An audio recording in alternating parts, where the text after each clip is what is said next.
Buwan ng December noon nang matagpuan ang katawan ng British missionary na kinilalang si David Brush sa liblib na lugar sa Purok 7, Sitio Lucahon, Barangay Tagapera, San Francisco, Agusan del Sur. Nang iniahon ang katawan mula sa lupa ay bakas pa sa itsura nito ang lubos na paghihirap na dinanas bago ang kanyang kamatayan.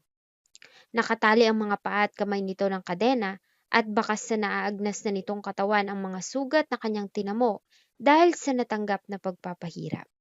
Nahirapan ding kilalanin ng biktima dahil sa bahagyang sinunog ng mga may sala ang kanyang katawan. Sa masusing imbestigasyon at pag-aaral ng mga forensic team at SOCO, ay agad ding nakilala ang biktima na ang British pastor at missionary na si David Brush. Ano ang nangyari sa kanya at bakit niya sinapit ang kalunos-lunos na kamatayan sa ating bansa? Bakit siya nasa Agusan del Sur at ano ang ginagawa niya rito sa Pilipinas?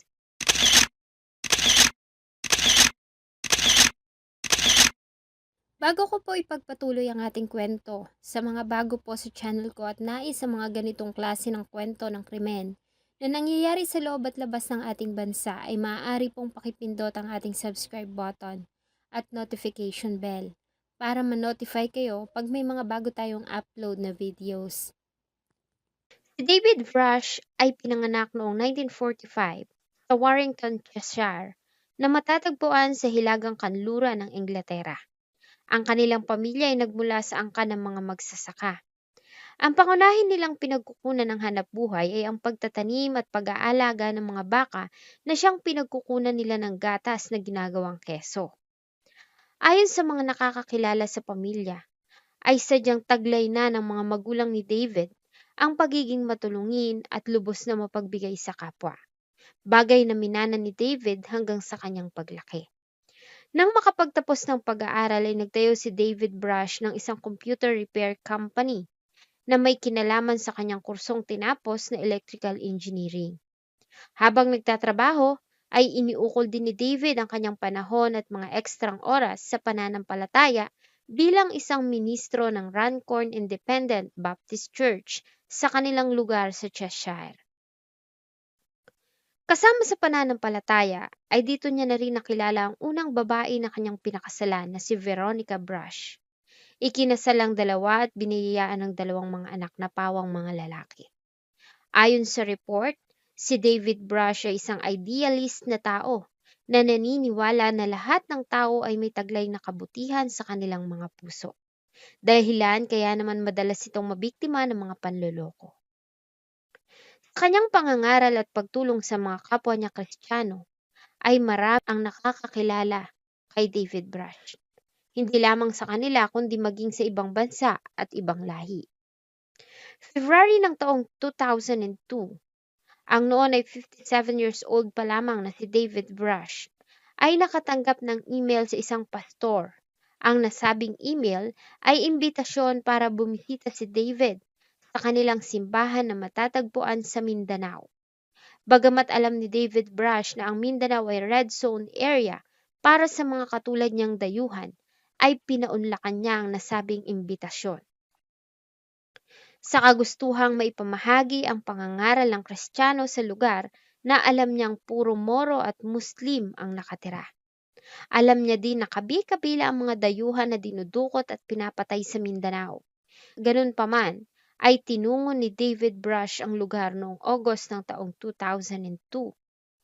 Nanatili siya sa lugar ng 2 linggo. Ang nasabing biyahe ay inilarawan pa niya na life-changing experience. Sa kanyang pagbalik sa United Kingdom, ay ibinahagi niya sa pamilya at mga kaibigan ang pagiging hospitality ng mga Filipino. Lubos na nagustuhan ni David ang kanyang naging unang pagbisita sa ating bansa. Kaya naman pagbalik niya ng Inglaterra, ay muling nabuo ang kanyang plano na muling babalik sa Pilipinas. Ang nasabing plano ay kanyang naisakatuparan noong May ng taong 2003, kung saan gamit ang mga sariling pera, ay namahagi siya ng mga tulong at libreng Biblia sa mga kababayan natin sa Agusan del Sur. Nang bumalik si David Brush ng United Kingdom, ay nagpatuloy ang pakikipag-ugnayan niya kay Pastor Edgar Burguños at sa asawa nito na pawang mga Filipino. Sa kanilang pag-uusap ay nag-propose ang Filipinong pastor sa kanya na nais nitong bumili ng lupa na pagtatayuan ng simbahan at bahay ampunan. Dahil nga sa napalapit na si David Brush sa mga tao sa lugar, ay agad itong nagpadala ng pera sa mag-asawa. Sa kanyang muling pagbabalik ng Pilipinas noong summer ng taong 2004, ay labis siyang nanlumo dahil wala siyang nadatnang simbahan at bahay ampunan. Sa halip, nalaman niya na ang perang kanyang pinadala sa mag-asawa ay ginamit ng mga ito para bumili ng lupa na kanilang pagtitirikan ng bahay.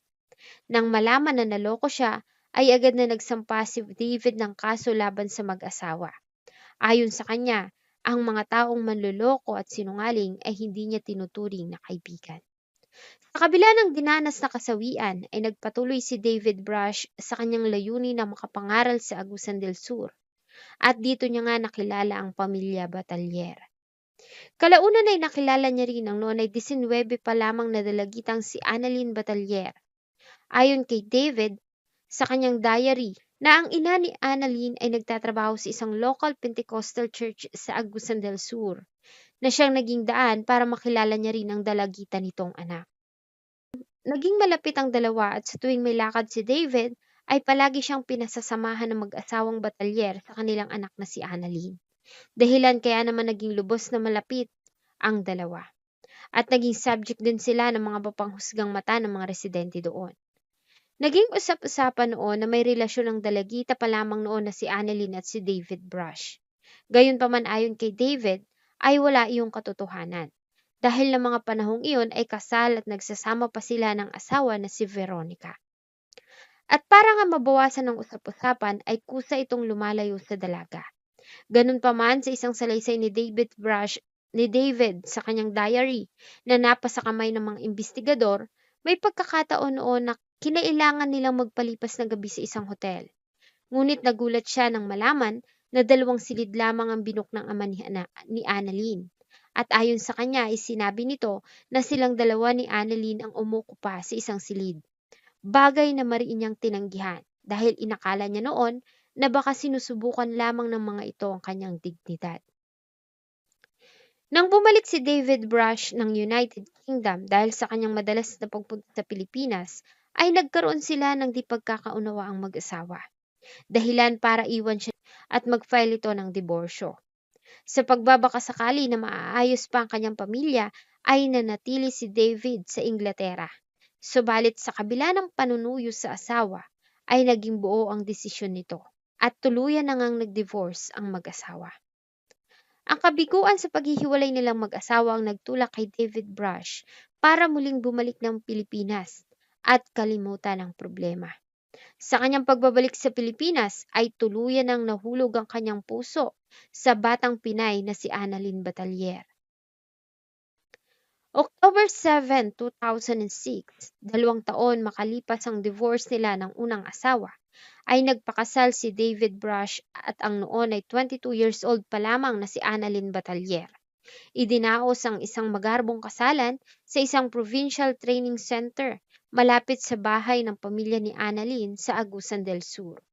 Ayon sa nakasulat sa diary ni David, pangarap umano ni Annalyn ng isang magarbong kasalan, kung saan ay magmimistulan siyang prinsesa at si David ang kanyang prinsipe. Sa nasabing diary ay pinuri din ni David Brush ang magandang itsura ng kanyang napangasawa. Ang pangarap na ito ni Annalyn ay nagawa namang maisakatuparan ni David Brush.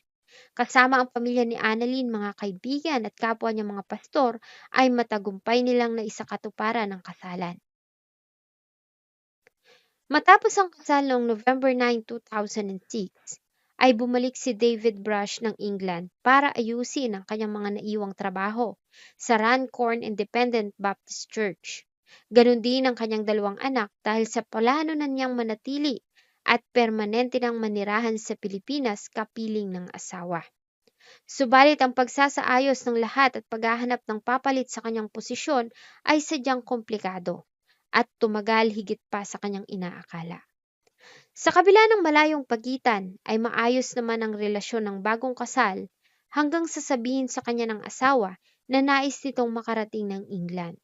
Kaya naman agad niya itong pinadalhan ng pera para sa pagpapaayos ng papeles. March ng taong 2007 ay bumalik si David ng Pilipinas upang sunduin ang asawa at isama sa England, kung saan ay mananatili sila ng ilang buwan hanggang sa maayos ang lahat. Pagdating sa England, para na rin sa pagrespeto sa mga anak ay hindi iniuwi ni David si Annalyn sa bahay na pinundar nila ng unang asawa. Sa halip ay umupa ito ng isang magandang flat o apartment sa itaas ng Top Mark Shop sa kabayanan ng Cheshire. Itinalaga niya rin ang asawang si Annalyn bilang sa kanyang sekretary at palagi itong isinasama sa lahat ng kanyang lakad. Dahil nga tourist visa lamang ang gamit ni Annalyn, ay nauna itong umuwi kay David ng Pilipinas. Sumunod lamang si David noong November 1, 2007. Nais niya kasing ipagdiwang ang unang Pasko at bagong taon nilang mag-asawa, kapiling ang pamilya nito sa Agusan del Sur. Ayon na rin sa kahilingan nito. Nang matapos ang mahalagang okasyon ay nagdesisyon ng dalawa na manirahan sa Butuan City sa Agusan del Norte. Ayon kay David Brush sa kanyang diary, ay handa siyang manirahan kahit saan naisin ng kanyang asawa. Ang mahalaga ay magkasama silang dalawa. Sa Butuan City ay nagawa nilang makabili ng isang magandang bahay at sasakyan. Dahil nga hindi marunong magmaneho, ay kumuha si David Brush ng driver para sa asawa at mga makakasama nito sa bahay. Sa kabila ng paninirahan sa Pilipinas, ay patuloy namang nakikipag-ugnayan si David Brush sa mga anak, pamilya at mga kaibigan sa England. At sa lahat ng mga kwento nito, inakala nilang lahat na natagpuan na nga ni David Brush ang babaeng makakasama nito hanggang sa kanyang pagtanda. Subalit nagulat silang lahat nang makatanggap sila ng masakit na balita. November 27, 2007 ng umaga. Isang umiiyak at halatang wala pang tulog na babae ang dumulog sa tanggapan ng kapulisan sa Butuan City Police Station 3.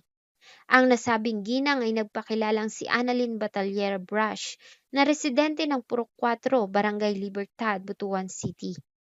Ayon sa kanya, ay nais niyang humingi ng tulong dahil sa 5 araw nang hindi umuuwi ang kanyang 62 years old ng asawa na si David Brush, isang British national.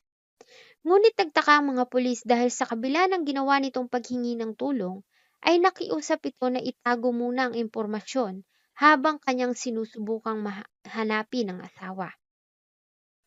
Makalipas pa ang 3 araw, November 30, 2007, muling bumalik si Annalyn sa tanggapan ng pulis at dito ay formal na nitong pinalathala ang pagkawala ng kanyang asawa. Ayon sa report, umalis umano ang kanyang asawa noong November 22, 2007 para magtungo sa Agusan del Sur. Tutulungan umano nito ang isang kaibigan na naaksidente sa sasakyan. Kaya naman nagmamadali itong umalis at hindi na niya nagawang magtanong pa kung saan ang eksaktong lugar at sino ang tutulungan nitong kaibigan. Nang umalis ang asawa ay hindi na ito nakabalik pa sa kanilang bahay at walang nakakaalam kung saan ba ito nagpunta. Umiiyak pa at humahagulhol na sinabi ni Annalyn Batalier na natatakot siya dahil baka dinukot at pinatay na ng mga rebelde ang kanyang asawa tulad ng ibang dayuhan na natatagpuan na lamang na wala ng buhay. Dahil sa report ay agad na nagsagawa ang mga pulis ng imbestigasyon at paghahanap sa 62 years old na si David Brush. Sa kanilang pag-iimbestiga ay tila ilang mga bagay ang hindi tumutugma sa pahayag ni Annalyn Batalier. Ilang testigo ang nakausap ng mga pulis at ayon sa mga ito, noong araw na nawala si David Brush noong November 22, 2007, ay nakasagutan nito ang driver na si Reynante Prado dahil sa akusasyong ninakaw nito ang kanyang motor na Honda. Subalit na makausap ng mga pulis si Reynante Prado, ay sinabi nito na ang nasabing motor ay iniregalo ng asawa nitong si Annalyn Batalier. Bagay na katakataka dahil bakit naman pagkakalooban ni Annalyn Batalier ang kanilang driver ng motor na hindi alam ng kanyang asawa? Tila nagpatotoo ito sa mga narinig nilang usap-usapan na may relasyon o may namamagitan kay Annalyn at sa kanilang driver na si Reynante Prado. At malakas din ang posibilidad na may kinalaman ito sa pagkawala ng British national na si David Brush. Dahil dito ay muli nilang kinausap si Annalyn Batalier matapos na hindi na nila matagpuan ang driver na si Reynante Prado. Matapos ang paikot-ikot at paulit-ulit na mga tanong, ay agad na nagbago ng salaysay si Annalyn. Ang dating umiiyak na si Annalyn dahil sa labis na pag-aalala sa nawawalang asawa ay umiiyak sa kanilang harapan, hindi dahil sa pangungulila kundi dahil sa labis na takot at pagsisisi sa kanyang ginawa. Ayon sa sinumpaang salaysay ni Annalyn Batalier, ay siya ang mastermind sa pagkawala ng asawa. Ayon pa sa kanya, ay inupahan niya ng halagang 30,000 pesos ang dalawang tao para patayin ito. Ang nasabing mga lalaki ay pinangalanan niyang sila Reynante Prado, 22 years old, at Noah Martinez Noha, 30 years old. Ayon kay Annalyn, ay ginawa niya ito para paghigantihan ng asawa dahil sa ginagawa nitong pagmamaltrato sa kanya at sa anak na lalaki. Kasama si Annalyn Batalier ay itinuro nito ang lugar kung saan nila inilibing ang nawawalang Briton. Sa isang liblib na lugar sa Purok 7, Sitio Lucahon, Barangay Tagapera, San Francisco, Agusan del Sur. Bagamat gabi na ay wala silang sinayang na oras at agad na naghukay hanggang sa tuluyan na nga nilang matagpuan ang nade-decompose ng katawan ni David Brush. December 11, 2007, dahil sa mga nakalap na ebidensya at sa salaysay ni Annalyn, ay opisyal na itong sinampahan ng kasong parricide sa Prosecutor's Office sa Butuan City.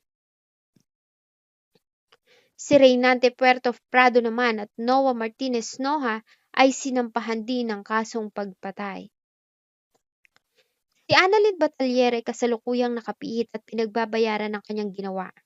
Samantalang naging mailap naman at patuloy pa ring pinaghahanap hanggang ngayon ang mga suspect na sila Reynante Prado at Noah Martinez Noha. Sa pagkamatay ni David Brush ay marami ang hindi naniniwala sa mga aligasyon ni Annalyn Batalier sa pananakit ng asawa. Maging ang dating asawa ng dayuhan na si Veronica Brush ay nagpatunay na hindi kayang manakit ng dating asawa ng babae. Sa mahabang panahon na pagsasama ay hindi umano siya nagawang saktan nito. Ganun pa man dahil sa pagbabago ng priority nito at pagtanda, kaya naman sila naghiwalay. Sa kanyang salaysay ayon kay Veronica, sa kabila ng paghihiwalay nila ng dating asawa ay lubos siyang nalulungkot sa sinapit nito. Ang labis umanong pagtitiwala nito ang nagdala sa kanya sa kamatayan.